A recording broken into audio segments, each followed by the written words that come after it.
it harkens back to the fact that it's all up to you. You have nobody. You have nobody to give you meaning. You have nobody to give you success. You have to take it. You have to do all that yourself. Oh, here we go again.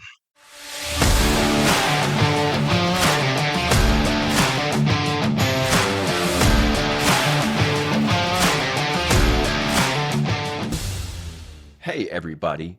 How are you today? Are you doing okay?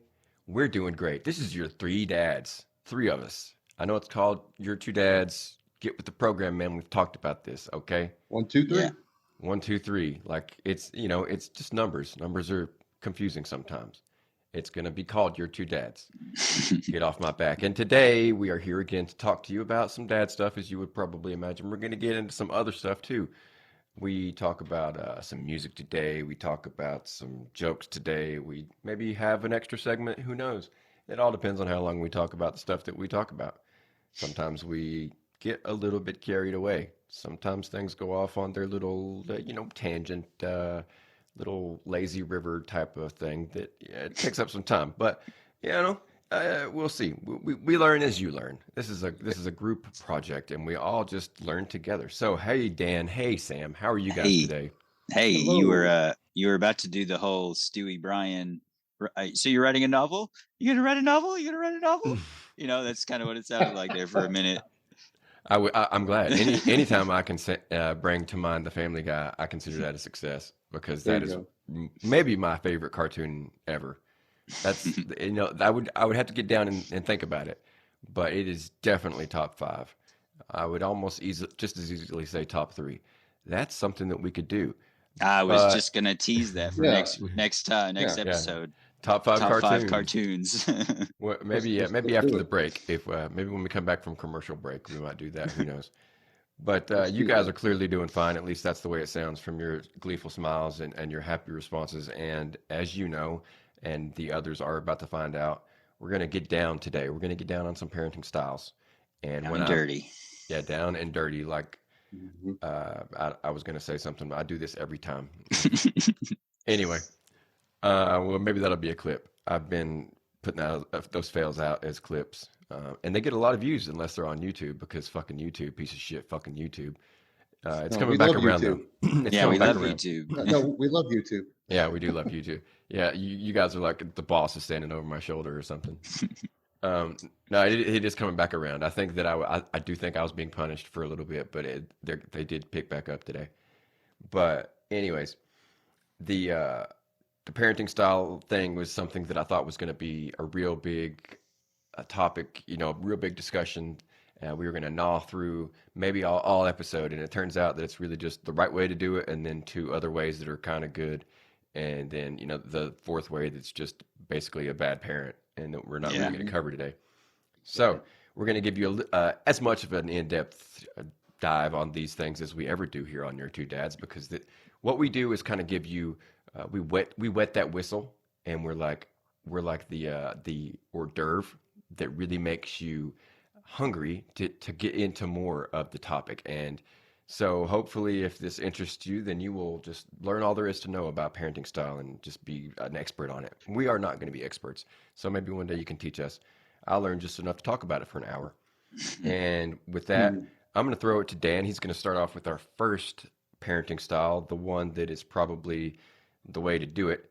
Yeah. And he's going to give us his pros and any cons that he might come up with. And then we'll move on after that. Sam's going to come up next. Go ahead, Dan, take it over.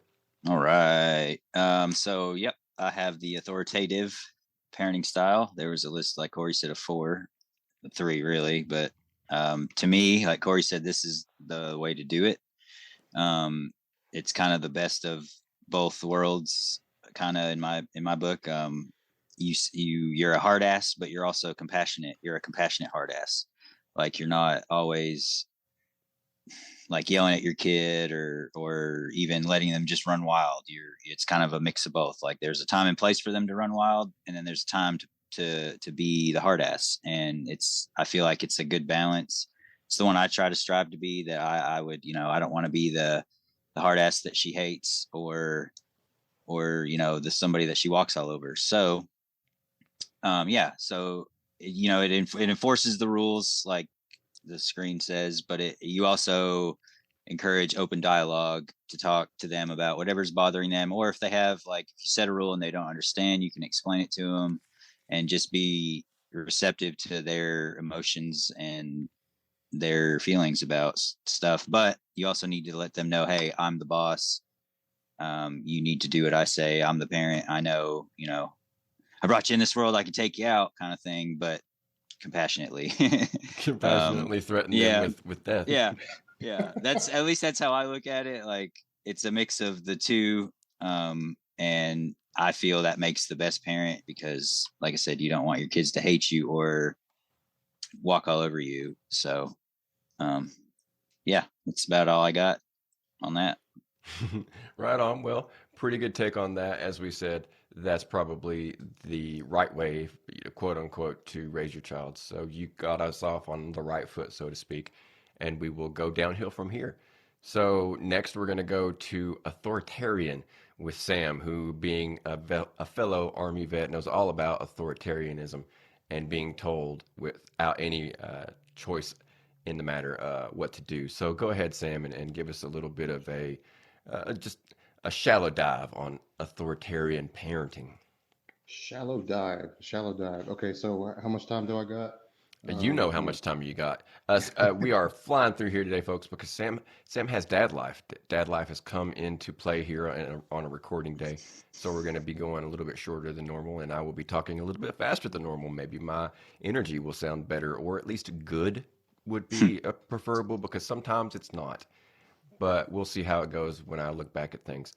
So you take as much time as you feel comfortable with, Sam, because you're the one that needs to, say everything that you need to say, and you know how much time you have. Oh, absolutely. All right. Appreciate it. Thank you for the space and the time on the floor. The authoritarian parenting style. Parents, by definition, and this is a reference that I think we kind of looked up in a group and shared amongst each other. There was a psychologist by the name of Diane Baumride, I think, back in the 1960s, through some various studies, interviews, assessments of different people, parents, and lifestyles. She covered and broke down into these categories that we're going to be explaining and going over just briefly on tonight's episode. But the authoritarian parents impose rules and expect obedience, like what you see here on the screen. They're controlling, parent centered, rejecting low warmth structure, obedience, punishments. Very strict, very demanding, very, do as I say, not necessarily do as I do, kind of what people would perceive to be like a drill sergeant kind of mentality. And I think, as veterans, we kind of fall into that. We stumble into those pitfalls sometimes. Whether you were in, Air Force branch or the Marines or maybe Army or what have you. We're kind of predisposed to do that because that's how we were, indoctrinated or trained, retrained, or instructed on how to, approach challenges or approach things in life. It's it can be very cruel, if perceived from the outside, if you're not raised in that structure and that hasn't been your lifestyle or, something that you're accustomed to. I mean, it could seem excessively strict. And like Dan was saying, the peaceful medium being the authoritative style. We all kind of strive to be towards that. But guys, I mess up. I got to be honest. I hit that authoritarian style a little too much, and it's just something that I'm trying to work towards. Changing, trying to be a little bit more open to discussion or a little bit more forgiving of things because children are children. They're going to do things that it's not exactly right by the book, and as a parent, that was something that I've struggled with on and off for a long time. And I try to get out of that mindset, and I don't do it in a damaging way. It's just sometimes you don't have the time, the patience, or the opportunity to explain or allow discussions about things. If some kids, and your children better than we do. Some kids, you give them an inch, they take a mile.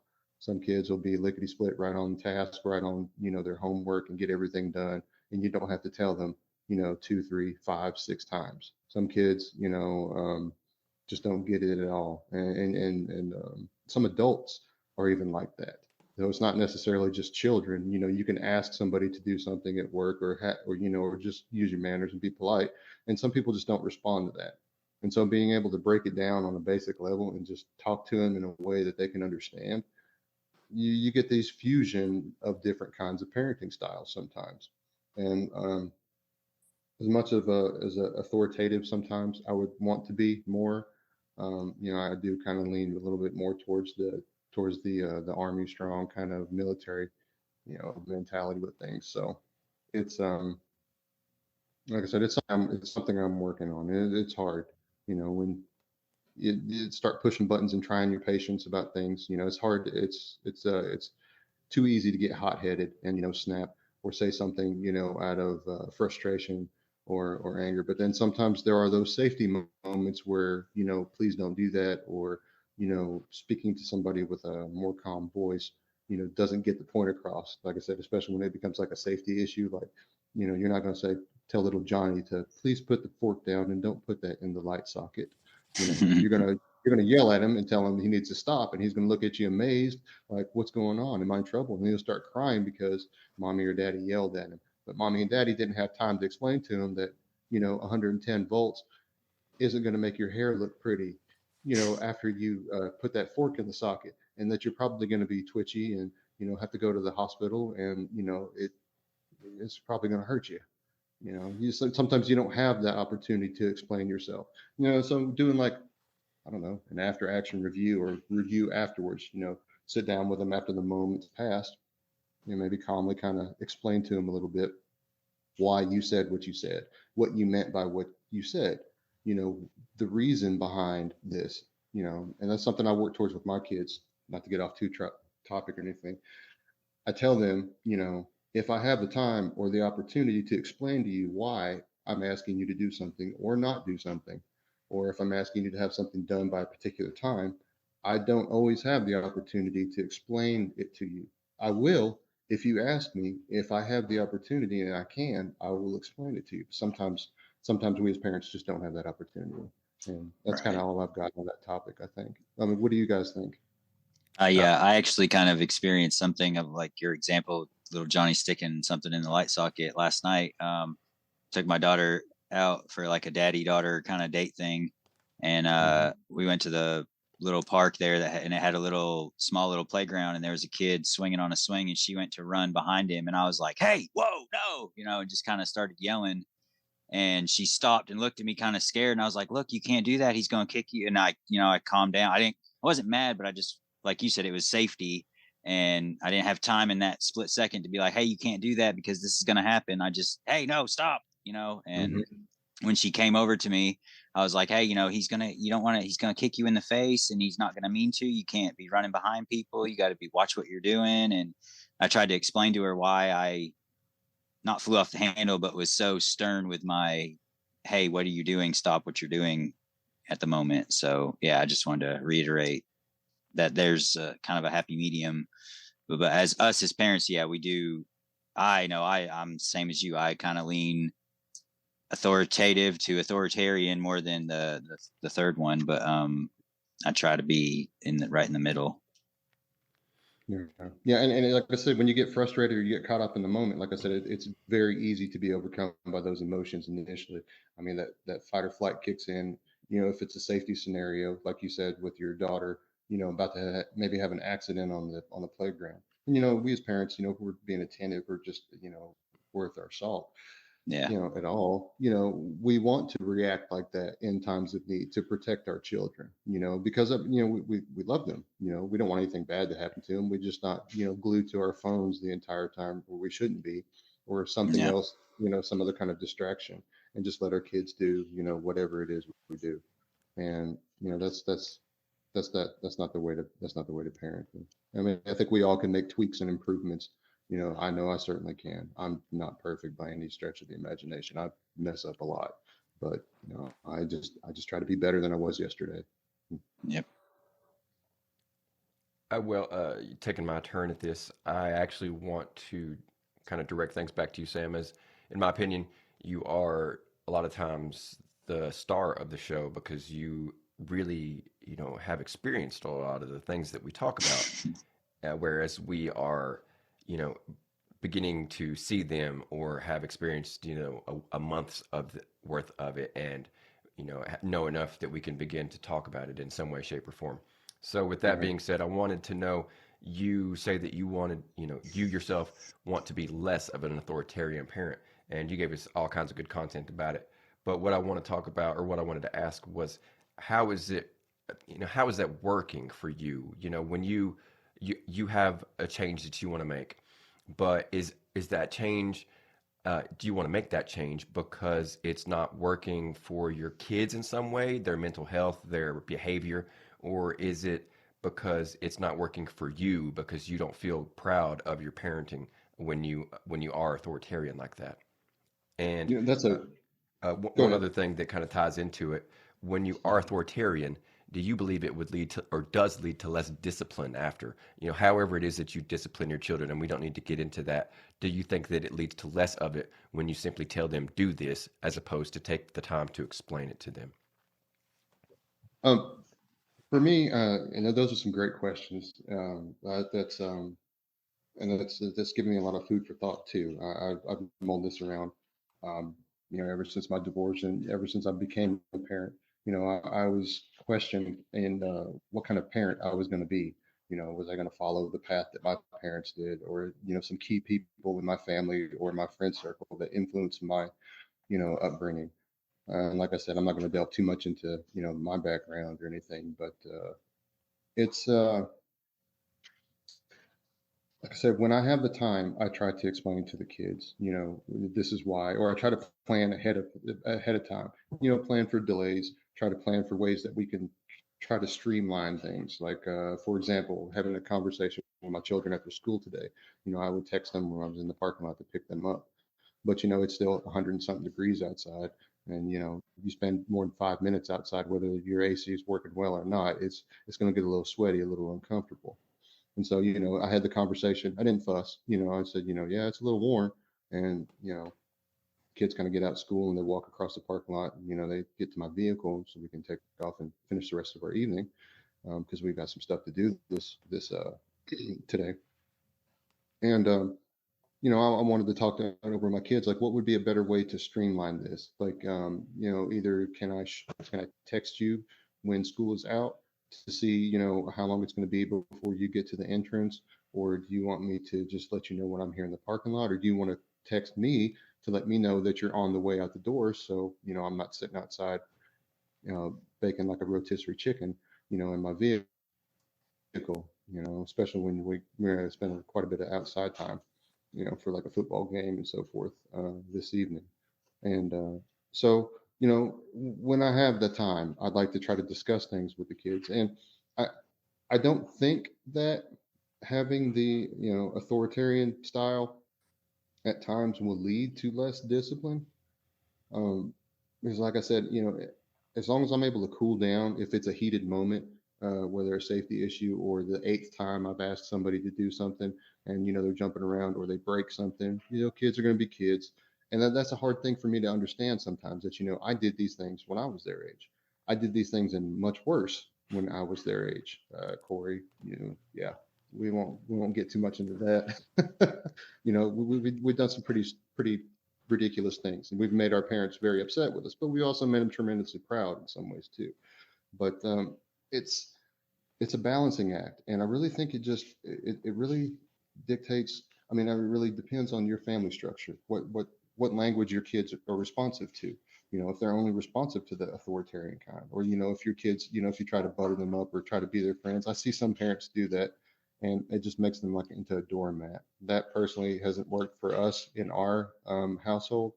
I'm not a big fan of that. I know we're going to cover that a little bit later on, but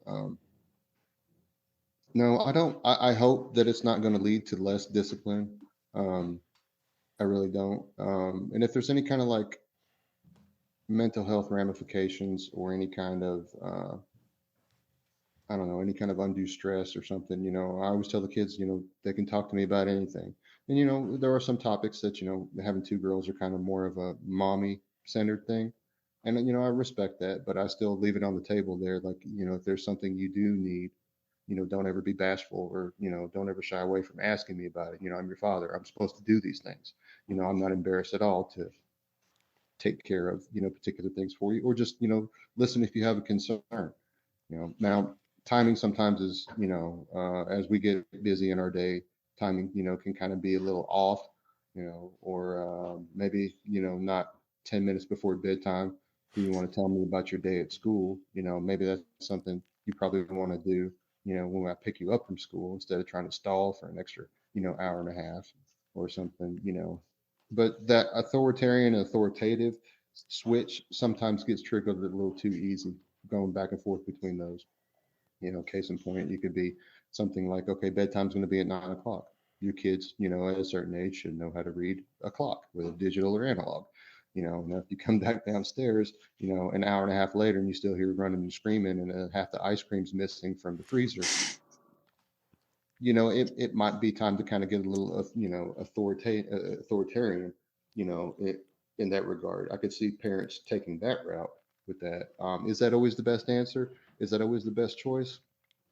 I can't say that. I'm not an expert. I don't know, you know, but just do what's best for you. Do what's best, for your kids. Keep your children's best interest in mind, and if your parenting style is not reflecting that, you got to be the tougher person, or you got to be able to kind of look in yourself to figure out what changes need to happen or what changes need to be made. And then, like I said, that can be really difficult for some of us. I mean, but it's possible. At least I feel it is. It's just going to take work on the parents' behalf. Does that kind of answer? You know. Yeah, really. You have you've made the show worth it already, and you really did turn a one horse show into kind of a two horse game. I mean, you made authoritarian, uh, have its place. Especially Applicable. yeah, Applicable Yeah. in certain situations. especially with certain when you talked about how certain family structures that might just lead better there. I think when for me and you, we immediately jumped to military style families, but it could be anything. Hmm. It could be a plumber or a lawyer. It could just be that his kids or kids, they respond better to a little bit of do as I say, not as I do type of thing, as opposed to, here's why we're doing it, buddy. So Hmm. you really made it a bit more of a well-rounded topic as opposed to just these are all stupid and this is the right way to do it. But by So no means, here's a disclaimer there. By no means am I trying to justify the times that I'm an asshole. There's times that I'm just flat out wrong. And I have to be able to admit that. I have to be able to admit that. I'm never going to grow. I'm never going to change. It's never going to get, things. If you have a problem, it's just never going to get better, unless you admit that you're wrong. And when you're wrong, do your best to correct your mistakes instead of keep repeating them. And like I said, a lot of us do struggle with that sometimes. I think everything is always this is the biggest part of being a parent, and today's biggest part of being a parent, I think, is admitting when you're wrong or knowing when you are wrong and being able to self-analyze like that, because that is, as you said perfectly, the beginning of change. And if you can't admit that you're wrong, then there's never going to be any improvement. So being able to look at yourself and your behaviors and know when you could change this or do that differently, it's a huge part of being a parent. So And sometimes you don't have anybody, and depending on your structure of your home, whether it's a two-parent home or a single-parent home, you might not always have the person there beside you, a companion, a partner, wife, husband, or what have you there to kind of check you, or put you in check. But hey, I think you were taking that a little too far. Maybe you need to kind of step back and cool off a little bit. I'll take over from here. Some people have that, some people don't, and so you're going to have to adjust your parenting techniques and your communication skills with your children, according. And like I said, all that sounds, cut and dry, or, it makes it sound easy, because we're able to talk about it, amongst friends out here or to our viewers. But um, I think some of that shit's I think what's incredibly happened is that hard. you've actually simplified like a very complex problem. Like you've made it really understandable, but Mm. it's still a very, difficult thing to endure and mold and shape for yourself. But Easy to do, but I mean, easy to say or easy to talk about, but hard to put into practice, hard to do, well, hard to execute definitely easy sometimes. for you to talk about. I don't know that I'm going to make it sound that good. You've been the star of this show so far, but we're going to go into the last little bit here, and that is the permissive style of parenting, and that is basically what I like to call pussy parenting, because you're letting your child make all the decisions for you. Yep. And Shit. there, if I were Sam, I would be able to have. Let's refer back to this wonderful little screen share one more time, just so that people are refreshed, because we did get a little bit off topic there, or not off topic, but a little bit involved in a prior thing. So permissive, you got no control. It's all about what the child wants. You're really affectionate, which is actually, I guess, a pro here, because I do believe that affection is a huge part of being a parent. I mentioned on the group page today, podcast, whatever. I don't know if it's a group page or a business page or whatever, but the Your Two Dads page on Facebook. I mentioned today how when Jack was first born, I was really worried about how much affection I should show him, as far as like, should I hug him a lot? Should I kiss him at all? Because I Right. got none of that as far as kissing. I got some of it from my mother, and none of, basically none from anybody else. Hugs were, in abundance. I got hugs from everybody, so I wasn't as concerned about that part. But I was really worried about, should I kiss my male son? My male son, no, not my female son. Um, so there, it is good to have that kind of affectionate nature that comes with permissive parenting. But as you can see, I'm looking here too. The rest of it is just very, very poorly designed as far as a goal oriented parenting style. There's nothing here that's going to lead your kid to be anything except just a spoiled brat, really. And I have to think that most of the bullies that you're going to run into fall into the permissive, or the what basically amounts to, I don't remember what it's called now, but the neglectful absent parent, which is, essentially no parent at all, the one that we rail against here on the show all the time. I wish we could go out every other Saturday and just have a street fight with three shitty dads and just beat some sense into them, like a fight club or something. Oh boy. I'm not going to be able to release That's a, that one as a reel. I'll be lucky if I can release this whole episode. yeah, that's a Just topic kidding, just for kidding. another Cut that, time. cut that, cut that. Yeah, no. Um, so yeah, we don't mean that. We don't mean that at all. No, no. We're not endorsing violence at all. We don't. Yeah, no violence at all. That's not what we do here. But aside from the pussies and the bullies, I really see nothing that comes from a permissive parent.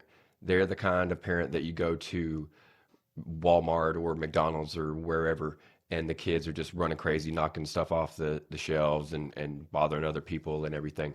And the parent We've just seen kind of those like, before, haven't we? yeah, we see them all the time. Yeah, And they the made a parent, webpage of people of Walmart. You can find yeah, it. for sure. You could even get more narrow and just be parents of Walmart, Oh Lord. because you see it all the time, and that the parent just ignores it. It's like they don't even see it. And I don't know if it's, I don't know in each specific case why this has happened. If this was always their parenting style, or if this is something that has, come upon them after years of just, uh, you know, parenting and failing as a parent Life and a person. changes, Yeah, life who knows? changes, neglect, Uh, you know. it could be any number of things that we're not going to have time to really get into here. I'm not trying to excuse these parents. They're just shit. They're total shit, and they need to turn their lives around. And I'm not here to get any deeper than that. I'm sure there's reasons why, and they're humans. We're all human, and I feel bad for them as people and whatever they've gone through. But if you're a terrible parent, fuck you. Now, with that being said, we do not want to take too much time, and devote that more to permissive parents, because permissive parents are pussy parents, and we don't care about pussy parents. We want authoritative parents, and with a mix of authoritarian parents, which seems to be uh, a little bit off of what the websites I briefly looked at are recommending. They are making it seem like authoritative is just the end all be all, but as Sam said, there really is a place for both. And I think that your best bet is to weave those together and to use it as needed for whatever your child best responds to. And I know I'm just repeating what he said, but he said it best. And that's the only way I can think of to end this segment and segue into our wonderful, as yet unnamed musical segment, where we talk about I a have, song. I Go was gonna ahead. say I have one more quick thing on the whole styles of parenting. I've seen it kind of firsthand. The more, if you're strict, if you're not anything but authoritarian 100% of the time, like you're just that hard ass mom or dad or Mm, whatever, your kids are more likely to rebel and be little shits too, like they would be if you were permissive. Because if you have your thumb on them and don't let them do anything and give them a little bit of leash, they're just going to go buck wild as soon as they get out of your house and experience the stuff that you wouldn't let them, quote unquote, experience. And I think that that can also, like I said, this isn't just mixing it in here and there. This is if you're just the strict hard ass day up from sun up to sundown all the time, then they're just going to be like, no, I didn't get to do any of this. Fuck yeah, I got free reign. Let's do it, and that could lead to a whole other list of problems that we ain't got time to go into right now. But yeah, that's just one I've seen it through some of the people I know, and I've seen it through people that I'm friends with know, and yeah, it's just it can be bad either way. But that's about all I had on that one. Good point. We didn't mention that. That is definitely something that you need to keep in mind. We totally glossed over the fact that too much control is going to lead your kid to be a different kind of evil. They're not necessarily going to be a bully, but they're going to be, a criminal or who knows what. It looked like you had something to add there, Sam. Did you, or am I mistaken? All right. So with that being said, we're going to go into our as yet unnamed musical segment. Dan's going to bring us a new song that he has chosen for this week that has affected his life in some way, shape, or form. And we are going to discuss that briefly and try to bring you, the listener, a meaning, or at least a meaning specific to each of us. And we will analyze this as as much as we can in the time allotted, because we love to analyze music. That's just our thing. So go ahead, Dan, and take it and give it back to us. All right, full of your Danny Daddy juice. All right, this one's a little different than last time that we did this. This one's another rock song, of course, because that's all I listen to now. But it's called "Our Loved Ones" by Volbeat. It's off the I meant to write this down. Outlaw Gentlemen and something. Anyway, it's got a lot of good songs on it. And Shady Ladies. That's what I was gonna say, but I didn't want to mess it up, so I'd mess it up anyway. Great, but yeah, title. Good album. Good album. Lots of bangers on that one.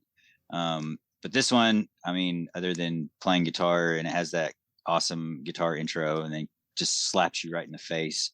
I love it. I'm very close to my dad, and I think this, I don't know, cause I haven't looked it up, but I'm pretty sure that the lead singer or whoever wrote this song in the band wrote it about losing his father or something like that. But anyway, we'll get into it here. The first line, it kind of, I've gone through this myself. You open up and what you gain is another hole.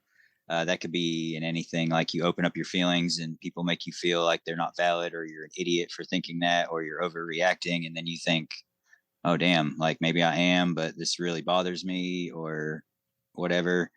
So I felt that before many times. I try to tell people what's on my mind, and then they get mad for me telling them what's on my mind.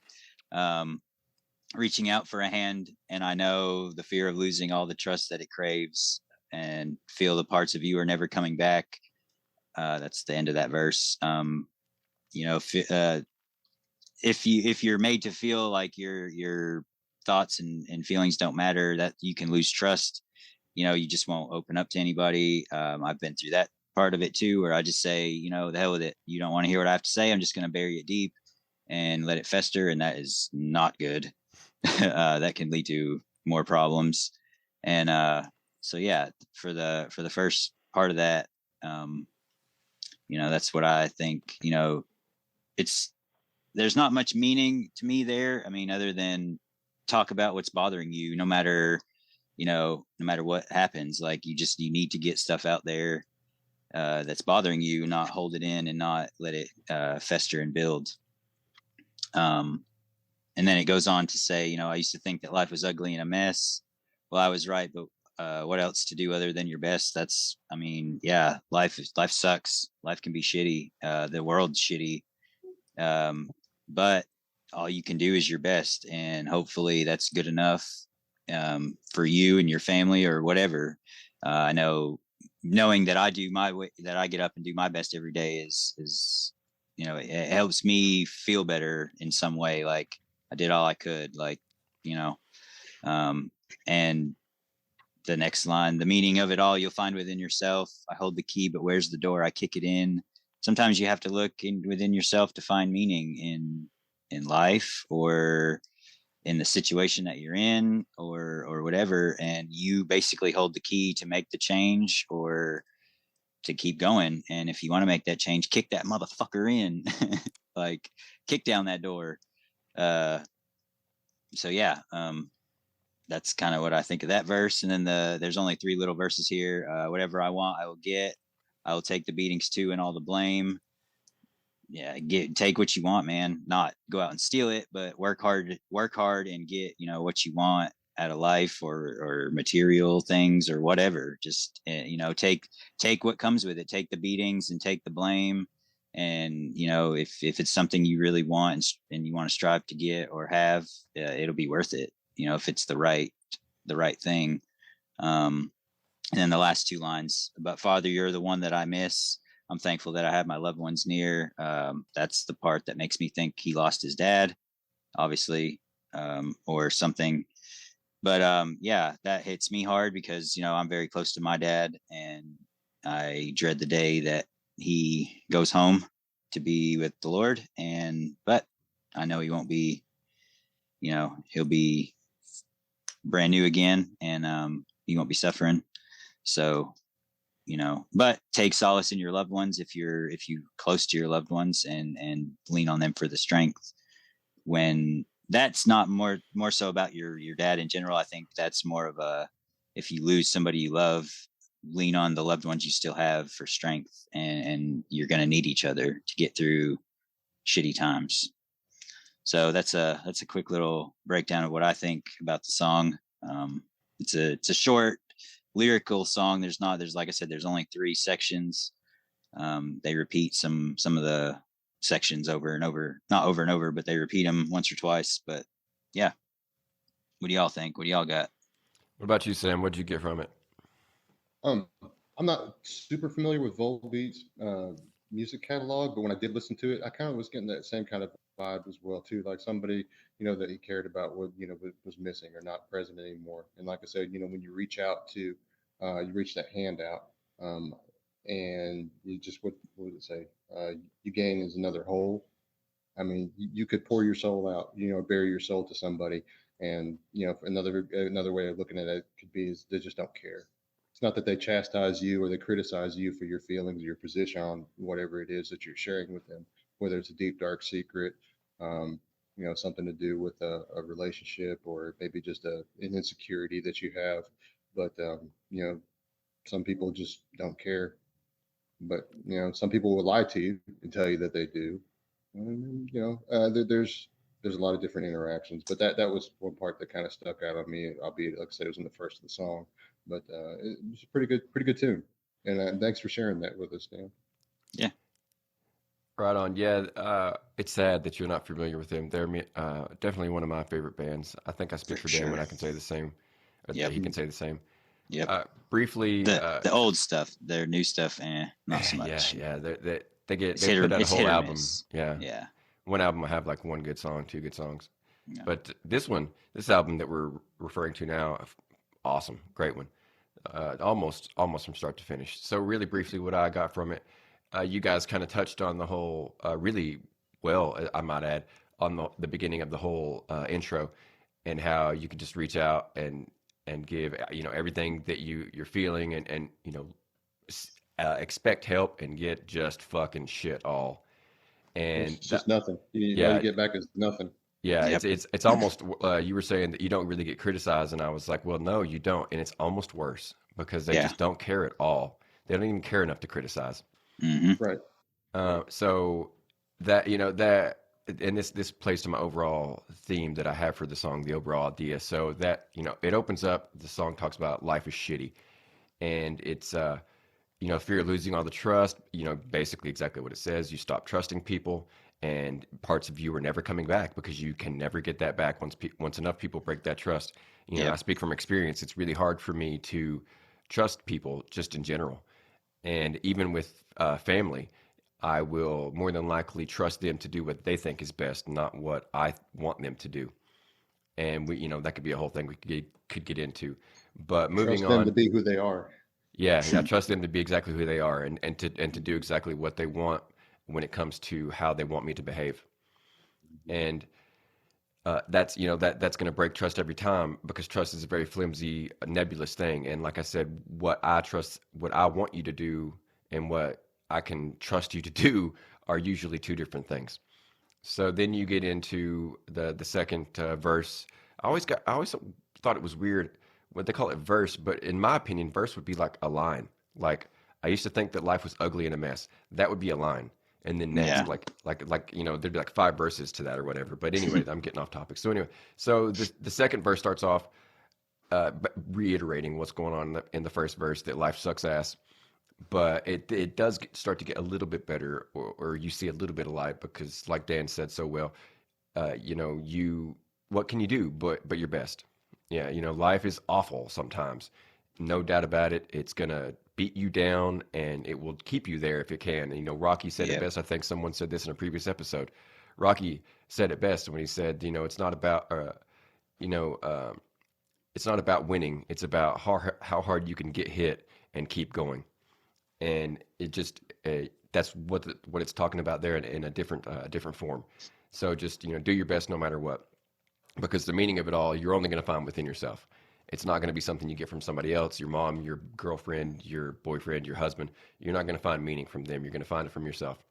And when it comes to doing your best and getting what you want, sometimes you're going to have to kick the door in, because it's just not going to open even with the key. It's not going to Now, be given to you either. You're yeah, going to have to work for it. yeah, Yeah. it could be that he says he holds the key, but it could be that the key is a metaphorical thing where, he holds the key because it's the urge to get through that door. It's not Yeah. that he has a key that makes it easy to get through. He has the drive to do it regardless of the fact that it's closed still. And then you get to the end, whatever I want, I'm going to get. It doesn't matter what. I'm going to take the beatings. I'm going to take the blame. But here we get to the part where I thought I was going to be a little bit different from everybody else, but due to time, I think we weren't able to get as drawn into this as we may have on a different episode. So he gets to the end here, and it says, "But Father, you're the one that I miss. I'm thankful that I have our loved ones near." And I don't know, it's not going to sound as outlandish now because, like I said, we didn't get into the details of it. But I think that maybe I went a different direction here, because I believe what he's saying here. I think that he is at the graveyard, like talking to his dad, Mhm. like the tombstone. And that's why he's saying, "You're the one I miss, Dad, but I'm thankful that I have you near, because I'm near you right now and I can come here and talk to you. But other than you, I have fucking nobody." And Mm. that, it's kind of ironic in a way, or facetious, because there are no loved ones near that aren't dead. And it's really it harkens back to the fact that it's all up to you. You have nobody. You have nobody to give you meaning. You have nobody to give you success. You have to take it. You have to do all that yourself. And it helps to have loved ones near. But in this particular case, in my reading of the song, he doesn't have any. And me and Dan know from other songs that his dad, he does have other songs about his dad, and that Yeah. he did die at some point, in his life prior to writing all of these. And so it is very obvious that his dad's dead, to us anyways. So that's why I played into him, in my mind, being at the grave. So I think that really, we can all three of us, and a lot of the people listening can really feel this song. We can really, maybe you've never heard it, but you've definitely seen us and listened to us talk about it enough that you can get a good sense of what we meant, and get a good sense of what they're talking about. And it's about how life will beat you down, and it's up to you to get out there and take what you want and succeed. And get, most of the time, you're going to have to motivate yourself. You're going to have to do it all yourself, because you can't trust anybody to do it for you. Yep. And it does help to have loved ones near. And if you do, more power to you. I have less and less every day. My dad is looking pretty grim these days, and I know that longtime listeners, our listener from Belgium, man, I'm telling you, contact us. We want you on the show. Yeah. You've been here from the start. India, you've developed into a huge fan. I don't know if there's two of you. contact us. We want you on the show. But my dad, that being said, and I have talked shit about my dad, and he was a terrible father. Has not changed, at all since then. He's not like a good dad now. But I don't want to see him suffer like this, and it's sad that this is how he's going to go. But it is looking like it might come sooner than later. So I'm finding myself with less loved ones, and I just want you guys to know I do love you, and I know that sounds weird and came from nowhere maybe, but I'm glad that I'm able to do this with you guys. You guys do make this worthwhile. You make me a happier person after we're done every time we do it, and I know that there are days that we maybe should skip or push it off, but I appreciate you finding the time, and it makes me happier than I was before after doing these. So Yeah. I hope that any listener can get at least a little bit of what I get out of it. So with that Yeah. sappiness out of the way, Well, that's what we're trying to do. We're trying to be a light to somebody, teach them something, let them laugh, anything to brighten up their day. yeah, I mean And anything like, that you get. yeah, like Corey and I have said, and I'm sure Sam will agree, this is almost like a mini therapy session for all of us. Like, I know it is for me. I can come here Right. judgment free. You'll Mhm. y'all will joke and you pick on me, but that's what guys do. And I'll do the same to you. And like when I called you a dick in that one episode, like that was just a joke. Like it was just, that's how men react to each other. And it was all meant to be funny, but like that's what it is. So Yeah. So with like I said, that sappiness out there and hanging in the air like syrup, just like someone threw it all over my face like cum. I'm gonna go ahead and direct it back to Dan, and he's gonna take us home with one of oh his Jesus. oh Yeah. shoot Uh, shoot. Yeah. Dapper Dan's all original dastardly discount dad jokes. Bring it to us, Daddy. Alrighty. What did the mermaid wash her fins with? What did the mermaid wash her fins with? Yep. I don't know. Um, Look at Sam actually trying to come up with the answer. I give up immediately. no, I got nothing. What is it? All right. What did the mermaid wash her fins with? Tide. Oh, Tide. fuck. Uh, That's a good one. That's man, that's like clever and kind of funny. More clever than funny, but like that's a good one. Yeah.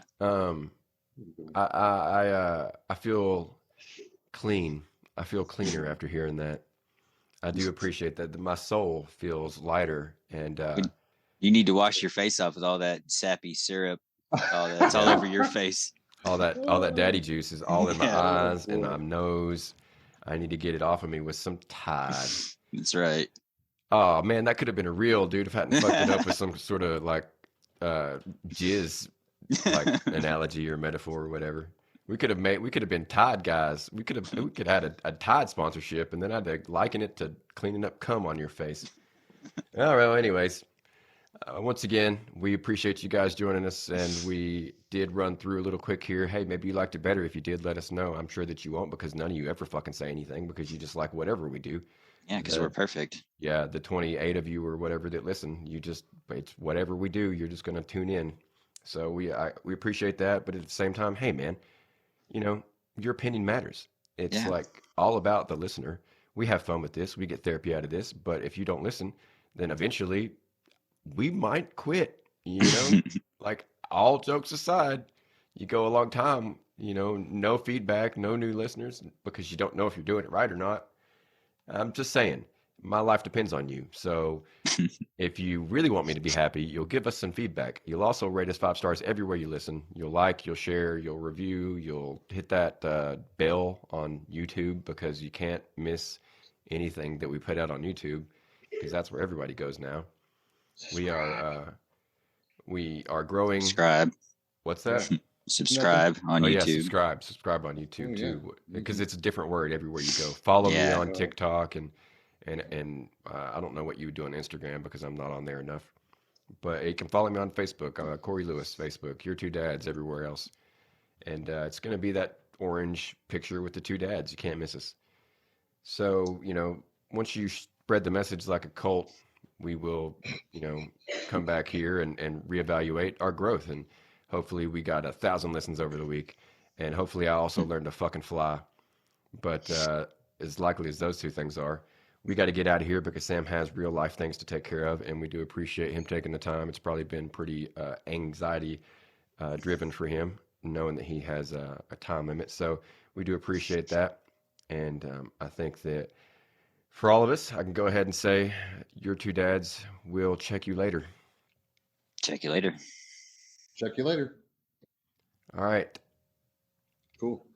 That's it. And YouTube listeners, hey, thanks again. You guys, I'm going to show you. No, I'm not going to show you anything because I don't have anything for you this time. I'm sorry. I told you you'd have something special every time, but all I had was a tease and it wasn't even a good one. But at least you got a couple more seconds of content, and you got to see our smiling faces this whole time. Sam's got himself. Who are you promoting there, Sam? Who's on the can there? Waterloo sparkling water. There you go. I don't. If you're tired of Yeah, I soda don't- and you want to live a healthy life, try Waterloo sparkling soda. And I don't drink beer, alcohol, or anything like that. So this is my little fizzy drink I can have after working outside when it's hot, and I just have like some sparkling water. I like it. there you go, a little bit of fruitness to your palate. Dan, of course, is without even being asked drinking Monster. Yep. Probably red, whatever flavor that is. Strawberry lemonade. How is Okay. that? Is it pretty good? Yeah. You can see the reflection, but yeah. Rehab Monster, which is what you'll need if you ever try to quit drinking that stuff. And I am munching down, if you can call it munching. I don't think that's what you can call it when it's drinking. I'm drinking chocolate milk because that's what growing boys need. And I guess YouTube listeners, that's all you're going to get this time. You get to know what the podcasters of your What dreams fuels are us. drinking. Yeah, Yeah. What helps fuel us? as dads, what fuel us to bigger and better things, better dad stuff and bigger podcasting stuff. I was a hair away from being clever with that. That was so close to being another slogan, but I fucked it up. Way to go. Anyways, Yeah. yeah, man, none of these are going to make it onto Facebook because I said fuck every other word. Well, yeah, and I was going to share this episode too, but then somebody All right, with well, a potty next mouth time. over there in the corner. Next time, Mhm. you can share the Spotify version. There'll be all of this will be cut out of there, and it'll be a lot cleaner. Anyways, guys, I folks, gotta go. appreciate man. you showing up, and hey, you guys have a good evening. We'll talk to you later. You too, man. See ya. I want you to know it's over. Well, bye. You smell that, Bill? Smells like someone died. But he is fuck, I forgot what I was gonna say. My mind just went blank. It was probably a lie anyways.